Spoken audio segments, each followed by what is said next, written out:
What's going on, Sunbelt fans? Welcome back into the Sunbelt Syndicate. I am Dominic Crusetto. Today we're going to look at the South Alabama Jaguars and take a look first at the last three seasons. 2019, a record of 2-10. In 2020, they had a record of 4-7. And in 2021, a record of 5-7. So they've made some progression there, albeit slightly.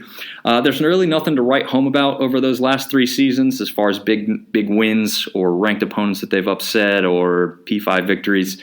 Obviously, with those records, they've struggled a bit to come up with some great seasons. Offensively this year, I think they can thrive if Carter Bradley can come close to kind of that Jake Bentley level of play. Jake Bentley got banged up a little bit and didn't play as much as they would have liked or hoped, but in his short time, he did put up some decent numbers if you go back and look at those. So if Carter Bradley can come in there and play anywhere near that level and play more consistent time-wise overall, I think that offense could actually be pretty good. I think the offense struggles if the O-line can't protect Bradley or give him enough time to, at least scramble out of the pocket to make some plays. They need to give their offensive weapons time to build on what they've been trying to build on, right? They've had some great wide receivers over the past few years. Usually don't think of South Alabama as a great run team, and not necessarily a lot of running backs that are going to scare you. But if the O-line can do their job better and more consistently than they have over the past several seasons, then you could start to see those guys be more noticeable and become bigger names within the conference. But if they can't do that, that's where they struggle. Defense, as far as having success this year, the rest of the DBs can play near the level of Luter and Gallman. Those two are both all Sunbelt nominees, and they're the strength, right? So if those two can bring up everybody else's level of play, I think they'll have a good number of successful plays on that back end this year. I think they can struggle defensively if they don't build solid depth along the way. The first team seems pretty set, but you're going to really have to develop the young guys. Winning a couple more games every season, as they've kind of done here recently, is a good start there. Now they need to make a bigger jump. They need to start adding more than 1 or 2 wins every season and keep these young guys interested and young recruits wanting to come play for these guys down there in South Alabama. Special teams-wise, they haven't had a good finish in the last 3 seasons. We really need to see a big improvement in the return game to jump up. The kicking game hasn't been atrocious or anything, but if they can stay pretty consistent in the kicking game and then really bring along that return game, that should bode much better for them this season. So let's jump into the non-conference slate really first. They open up this season with Nichols coming in. I don't think much of a test here. They should walk away with the W. Then they travel up to Central Michigan, which will be a tougher test, especially after a long trip like that up north, but early enough in the season that there's not going to be a cold factor or anything like that. But I do have them winning there at Central Michigan, not in an easy one, but I do have them maybe to some people upsetting their Central Michigan.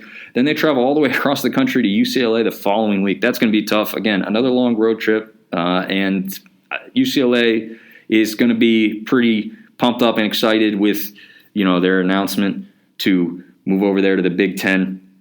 So I don't see South Alabama coming away with a victory in that one. Then they actually get to come back home for the first time in 2 weeks and host Louisiana Tech. I don't know much about Louisiana Tech. I know that they think they're amazing, but I don't know if they really are that great. But I think all these things going in together with all the travel that South Alabama's been doing, even though they're returning at home, it's not a long road trip for Louisiana Tech. So I do have them dropping that one to Louisiana Tech. But good news, they beat at a Louisiana school the very next week when they travel to see the Ragin' Cajuns. I have them kind of upsetting Louisiana there. They're really going to be pumped up for that one and probably want a little bit of retribution for dropping maybe 2 in a row.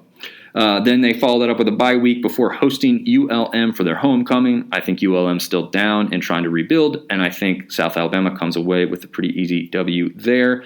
Then they have the Battle of the Belt with Troy. They host them on a Thursday night. This one, again, should be one that everyone in the conference has a little interest in, mainly just because of the history of the rivalry and the name of the rivalry being a great one. But I do have them dropping that one to Troy at that time.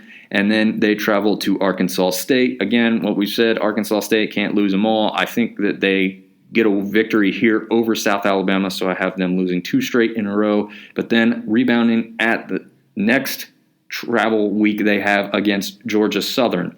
I just think that they may be a little bit more consistent than Georgia Southern at this point in time, especially since they've kind of been adding some victories over the last few years. Georgia Southern's kind of been doing the opposite, but Georgia Southern could be firing on cylinders, could be a really good matchup. I still have South Alabama coming away with the victory there. Then they follow that up with Texas State coming to town. I think Texas State is tired of losing at that point, to be quite honest with you. It's really the only factor that I have going in, because this is almost a toss-up game for me. But I think Texas State, isn't a great team, but I think that they're going to have their players and they're going to have their games where they do look pretty good, and I think this might be one of them. So I have South Alabama dropping that one, but I have them rebounding the last 2 weeks of the season, beating Southern Miss down there at Southern Miss, and then also following that up with a win over Old Dominion. And so they win their last 2 games, close out the regular season with a record of 7-5 overall, which would be kind of the jump that South Alabama fans are hoping and waiting for. So hopefully they can have a much more successful season and bring in some more excitement down there in that part of the Sun Belt and the conference overall. Thanks for listening, and we'll catch you next time. Please follow on all the socials, Twitter, Instagram, Facebook. Got the Patreon out there as well. I appreciate anything that you guys want to throw out that way. See you next time.